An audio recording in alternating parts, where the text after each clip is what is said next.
Firing के मामले तो में वर्तमान नया देखि CCTV पारथुबे सामने खान आने के साहब बाद को इस मामले अगेंस्ट में बड़ा समस्ते विस्तार किया है। कहउछंती पुलिस ने गोटे कथा कहबी लाइफ रे जे पर्यंत आपण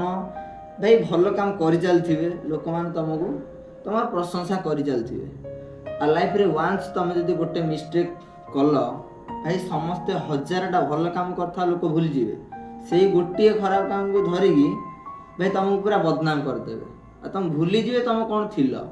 एटा होची मतलब दुनिया सेइतले कहूची भाई दुनिया रे जेते भल काम कर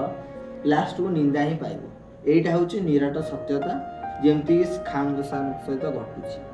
भाई समते तांको एगेंस्ट रे कहउचंती के गोटे भल वर्तमान कहउचंती हैला ए कॉलेज रे एटा ही चालुची भाई केते कोन डेवलप करथुले केते कोन स्टूडेंट माने यूथ मानको पई ये माने भाबुथिले जेतले तांकर समस्त प्रशंसा करथिले वांस किछि गोटे मिस्टेक हे गला भाई एखुना तांको ना समते तळे पहुची ठीक है